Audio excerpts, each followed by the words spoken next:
Welcome everyone. आज हम unit 4 regulation of gene expression का सेकेंड पार्ट पढ़ेंगे, जिसमें दो बहुत इंपॉर्टेंट टॉपिक है, पोस्ट ट्रांसलेशनल मॉडिफिकेशन और इसमें दूसरा लेक्चर में पढ़ेंगे प्रोटीन फोल्डिंग। तो पोस्ट ट्रांसलेशनल मॉडिफिकेशन क्या होता है, पहले इसको समझेंगे।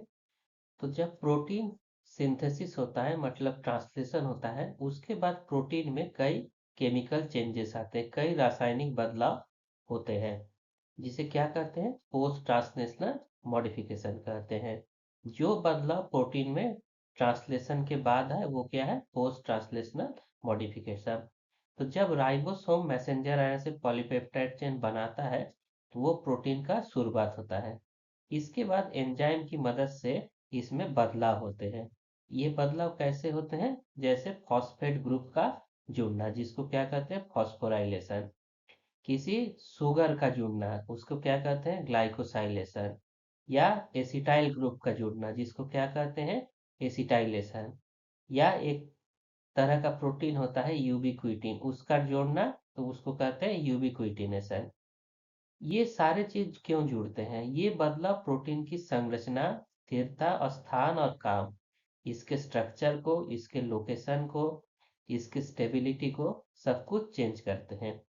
और एक बहुत और इम्पोर्टेंट चीज होता है कि इससे क्या होता है, कई एक ही प्रोटीन में अगर अलग अलग चीज जोड़ दिया जाए, तो वो क्या हो गया, अलग अलग प्रोटीन बन जाएगा। इससे प्रोटीन की विविधता यानी डाइवर्सिटी बढ़ जाती है और कॉम्प्लेक्सिटी भी बढ़ जाती है। तो हम लोग जानते हैं कि जीनोम में जीन्स कम होते हैं, लेकिन पोस्ट ट्रांसलेशनल मॉडिफिकेशन से एक ही प्रोटीन के कई तरह के बनाए जाते हैं। किसी में ग्लाइकोस ग्लूकोज जुड़ा है, तो किसी में एसिटाइल, किसी में मिथाइल, किसी में फॉस्फेट, किसी में और कोई ग्रुप जुड़ा है। तो इससे क्या होता है, काफी प्रोटीन में डाइवर्सिटी आ जाता है। इससे एक जीन से कई अलग अलग कार्य करने वाले प्रोटीन बन सकते हैं। तो हम इससे ये सीखते हैं कि डीएनए सिर्फ जटिल नहीं है, डीएनए से प्रोटीन बना उसको भी जटिल बनाया जा सकता है और अलग अलग काम में लाया जा सकता है। तो पीटीएम कब हो रहा है, आफ्टर ट्रांसलेशन। इससे क्या होगा, फंक्शनल डाइवर्सिटी बढ़ जाएगा।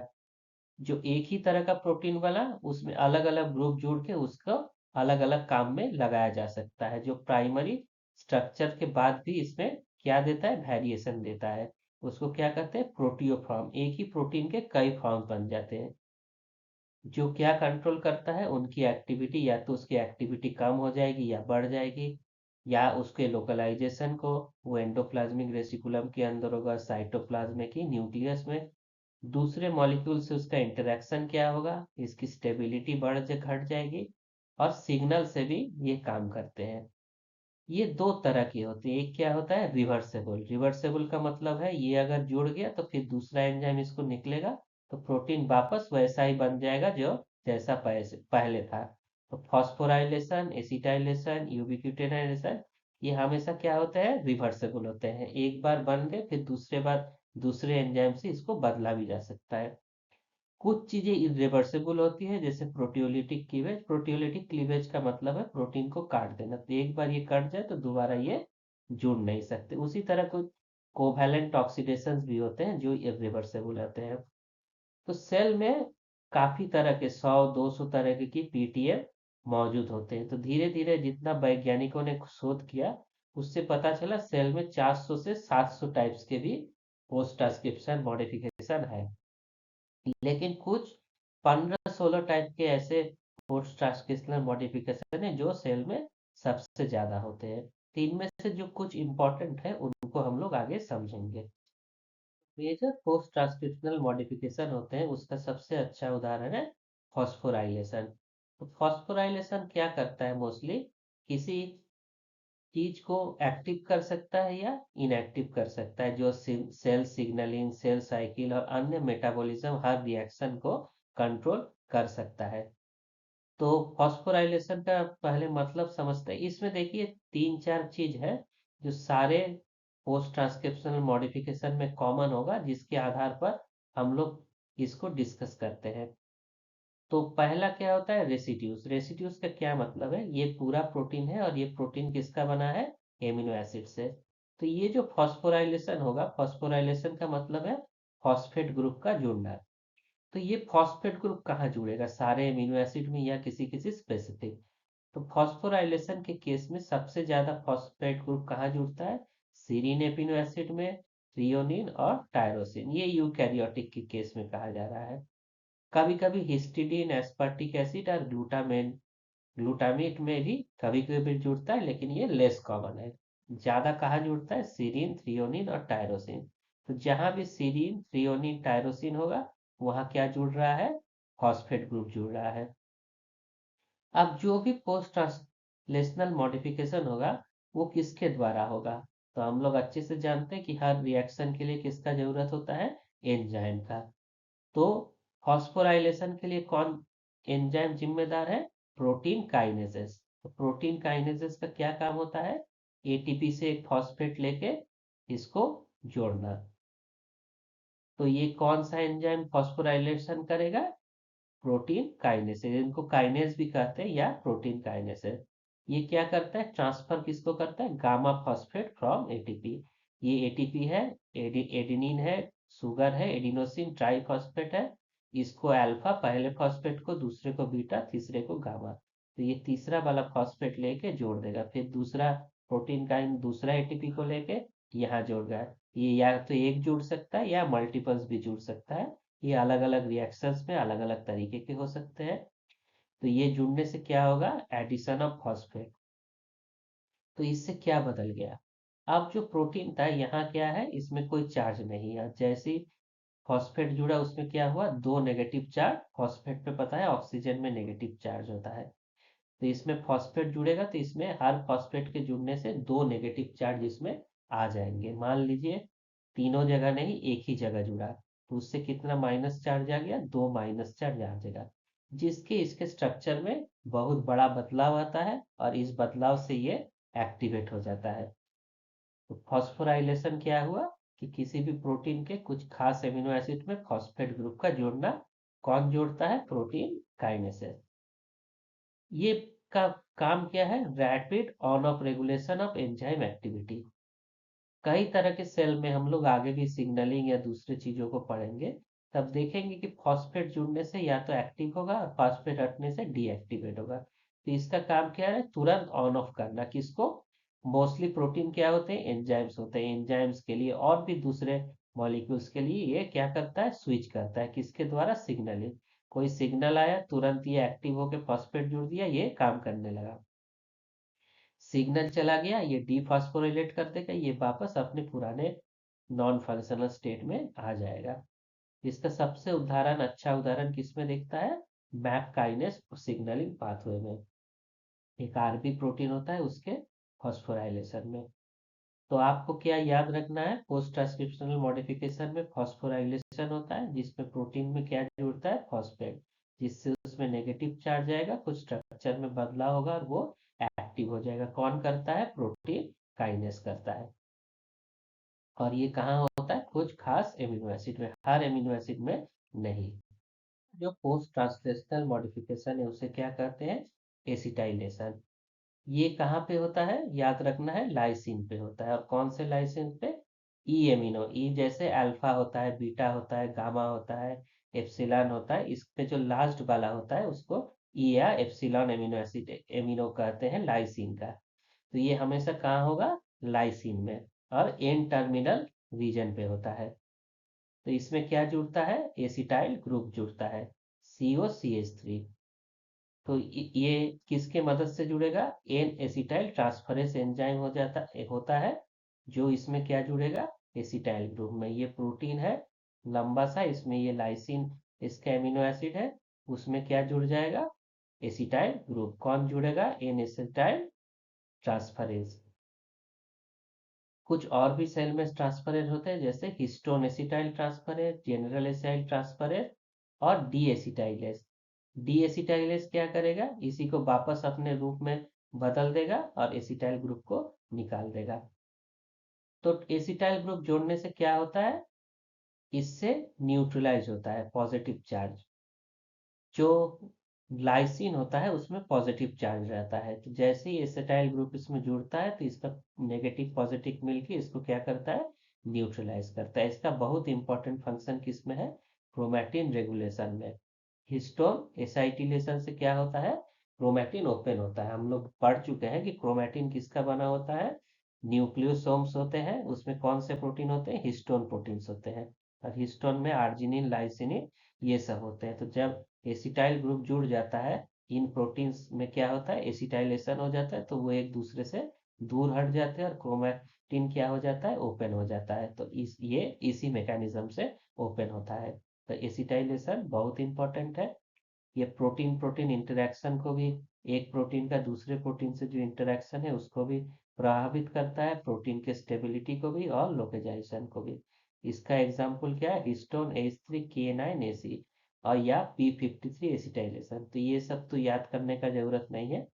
आपको क्या समझना है कि एसिटाइलेशन का क्या मतलब है? कि एसिटाइल ग्रुप का प्रोटीन में जुड़ना। कहाँ जुड़ता है? लाइसिन में। कौन जोड़ता है? एन एसिटाइल ट्रांसफरेज जोड़ता है। और उससे जोड़ने से क्या होगा? इसका negative positive charge negative charge से मिलके ये न्यूट्रलाइज हो जाएगा, जिससे क्या होता है? मोस्टली क्रोमैटिन रेगुलेशन में मदद करता है, जिससे हिस्टोन एसिटाइलेशन पे क्रोमैटिन ओपन हो जाता है। हिस्टोन एसिटाइलेशन की तरह ही एक और है जिसको क्या कहते हैं? मेथाइलेशन। इसमें क्या होता है? एक मेथाइल ग्रुप मतलब CH3 प्रोटीन में जुड़ जाता है। कहाँ जुड़ेगा? ये भी लाइसिन में जुड़ सकता है या आर्जिनिन में। मोनो, डाई और ट्राई का क्या मतलब है? एक जुड़ा, दो जुड़ा या तीन जगह जुड़ा। कभी कभी हिस्टिडीन में भी जुड़ता है। इसके लिए कौन सा एंजाइम है?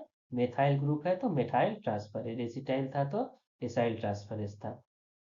ये मेथाइल ग्रुप आता किससे है? सैम से आता है। सैम का क्या नाम है? S adenosyl methionine. इसमें आप देख सकते हैं एक नाइट्रोजन बेस है, एक शुगर है, और यहाँ पे एक ग्रुप जुड़ा है जिसमें CH3 है। यही CH3 कहाँ चल जा रहा है?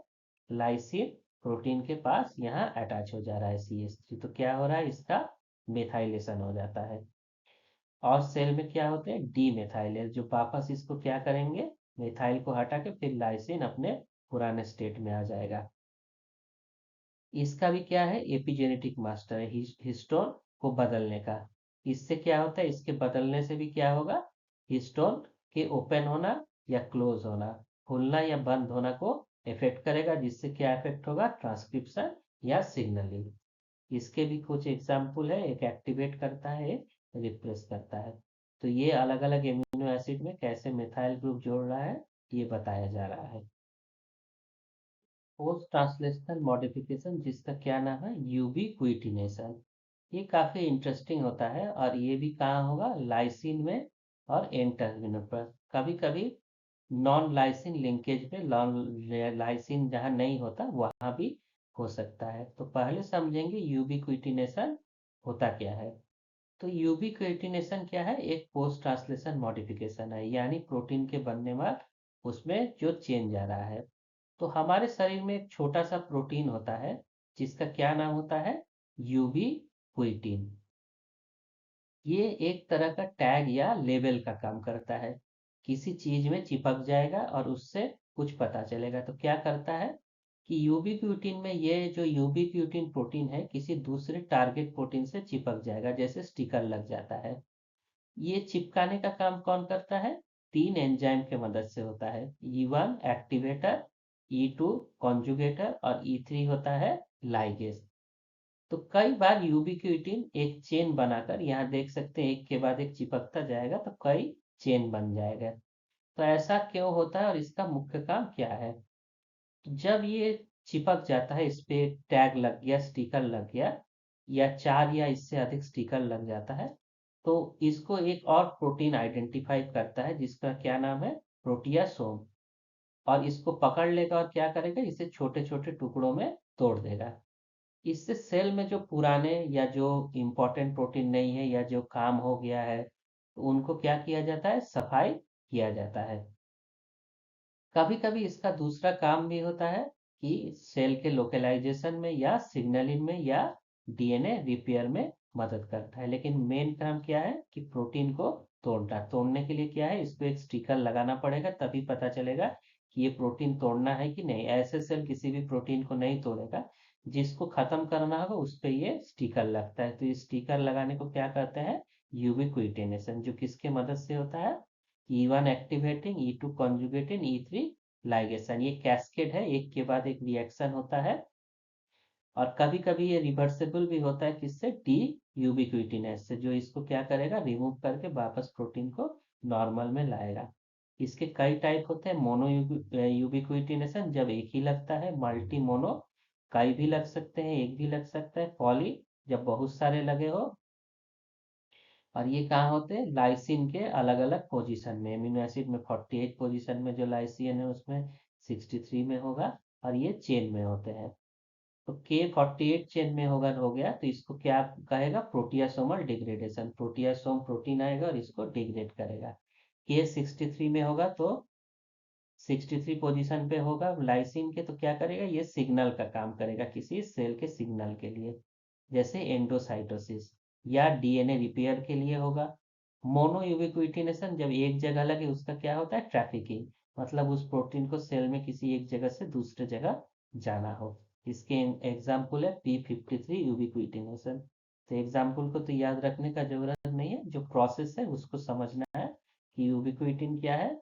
एक स्टिकर जैसा है जो 3 एंजाइम से हो रहा है, जो प्रोटीन को डिग्रेड करने में या किसी सिग्नल को पहुंचाने में या लोकेशन बताने में मदद करता है। जैसे चिट्ठी में एक स्टैंप लगाया जाता है, उसी तरह है।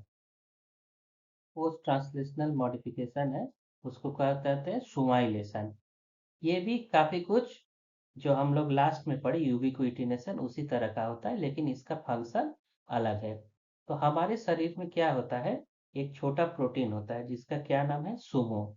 सुमो का फुल फॉर्म क्या है? Small ubiquitin like modifier. Ubiquitin जैसा ही है, लेकिन यूबिक्विटिन नहीं है, क्योंकि इसका काम बहुत अलग है। तो सोमाइलेशन में क्या होता है? ये सुमो प्रोटीन किसी दूसरे टारगेट प्रोटीन से जुड़ जाता है या चिपक जाता है। ये जुड़ना किसके मदद से होता है? एंजाइम की मदद से होता है, उसी तरह जैसे यूबिक्विटिन का जुड़ना होता था। तो सोमाइलेशन से क्या बदलाव आता है?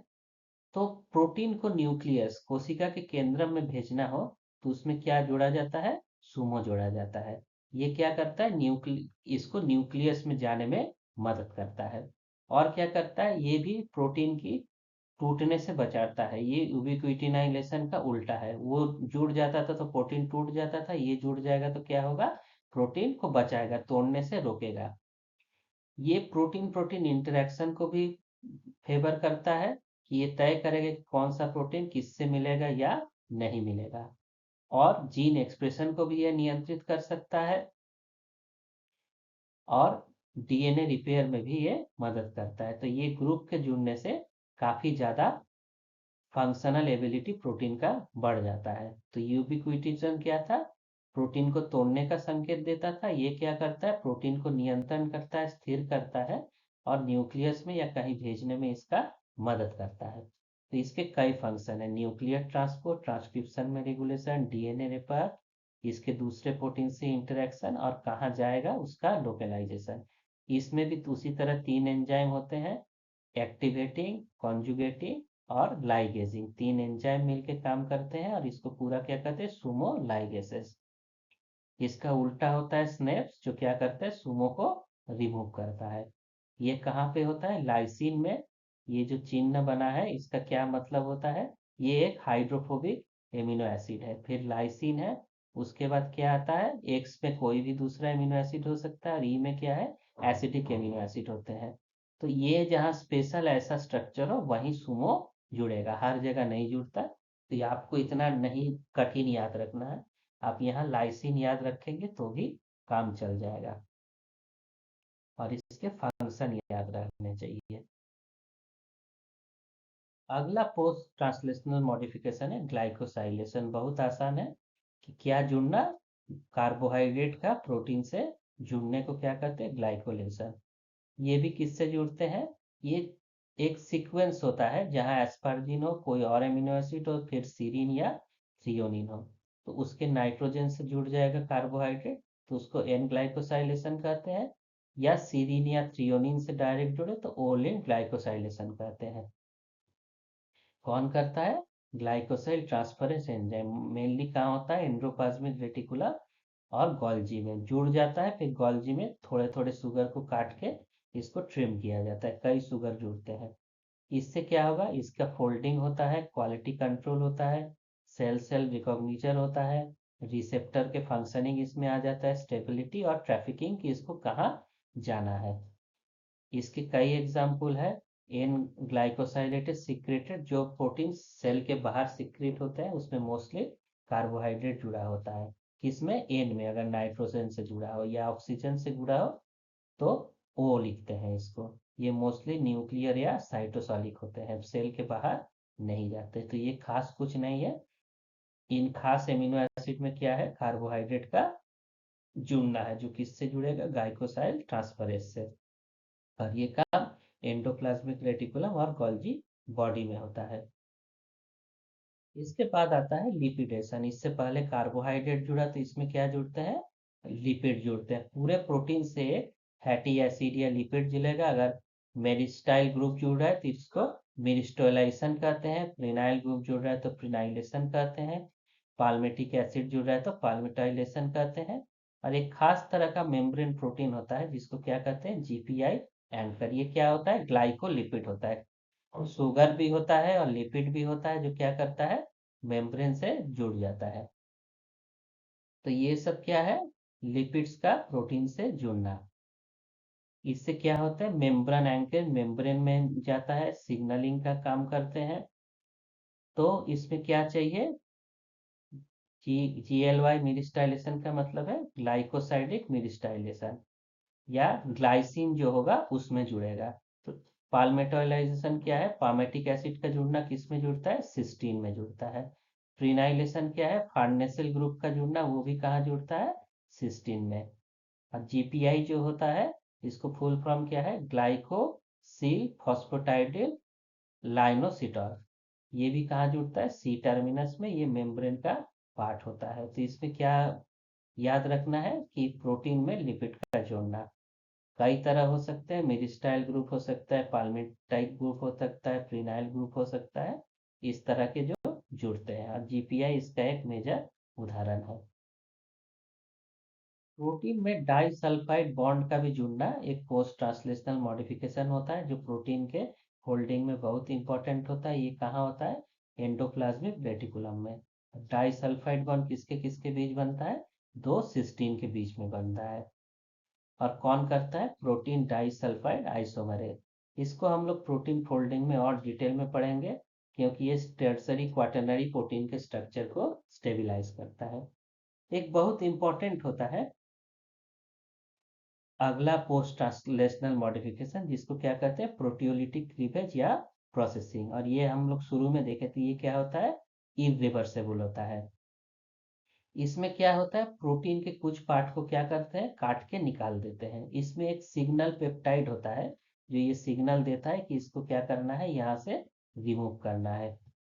इससे क्या होता है, एक्टिवेट जाइमोजेन। जाइमोजेन हम लोग जानते हैं कि एंजाइम होते हैं जो क्या होते हैं, इनएक्टिव होते हैं। जब इनसे एक पार्ट को काट के निकाल दिया जाए तो वो क्या हो जाते हैं, एक्टिव हो जाते हैं। ये मोस्टली किस में होते हैं, सिक्रीटेड प्रोटीन्स होते हैं जो सेल से बाहर जाते हैं, या सेल डेथ एपोस्टोसिस में ऐसा होता है। इसका बहुत अच्छा एग्जाम्पल है जो काफी इंपॉर्टेंट भी है, इंसुलिन मैचुरेशन। जो इंसुलिन हम बनता है, ये प्री प्रो इंसुलिन होता है, जो कट के क्या बनता है, प्रो इंसुलिन। और जब फिर उसका प्रोटियोलिटिक क्लीवेज होता है तो वो फाइनली इंसुलिन बनता है, जो फंक्शनल होता है। तो जो इंसुलिन शरीर में बनता है वो पोस्ट ट्रांसलेशनल मॉडिफिकेशन, जिसमें प्रोटियोलिटिक क्लीवेज होता है, जिसमें उसके पार्ट एक साइड प्रोटीन का काट दिया जाता है, फिर वो एक्टिवेट प्रोटीन बन जाता है। तो प्रोटियोलिटिक क्लीवेज, इसको याद रखिएगा। इसमें और यूबिक्विटिनाइनेशन में अंतर है। उसमें यूबिक्विटिन जुड़ता था, फिर उसको प्रोटियासोम उसको डिग्रेड करता था या खत्म करता था। यहाँ ऐसा कुछ नहीं है, यहाँ एक पार्ट काट के अलग किया जा रहा है, जिससे ये इनएक्टिव से एक्टिव होता है। अब ऐसे ही पोस्ट ट्रांसक्रिप्शनल मॉडिफिकेशन तो 400 600 700 तरीके हैं, सारे तो हम पढ़ नहीं सकते।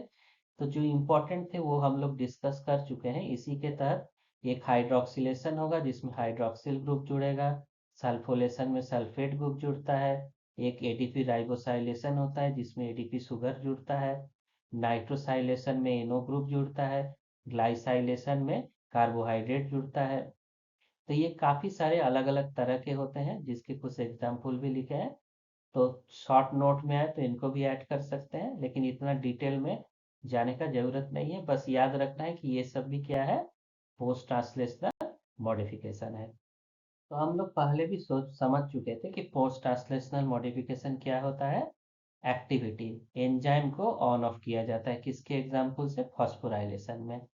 दो प्रोटीन को एक दूसरे से जोड़ने में या काम करने में भी इसका बहुत इंपॉर्टेंट रोल होता है। कैसे? ये क्रिएट या इरेज डॉकिंग मोटिव। हम लोग पहले भी बात कर चुके हैं, मोटिव क्या होता है, प्रोटीन का एक खास एरिया जो उसके काम के लिए, फंक्शन के लिए जरूरी होता है।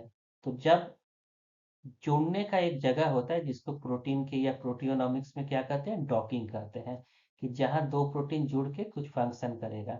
तो या तो इस डॉकिंग साइट को ये क्या करता है, क्रिएट करेगा पोस्ट ट्रांसलेशनल मॉडिफिकेशन से, या इसको खत्म करेगा। और क्या फंक्शन है, सब सेलुलर लोकलाइजेशन।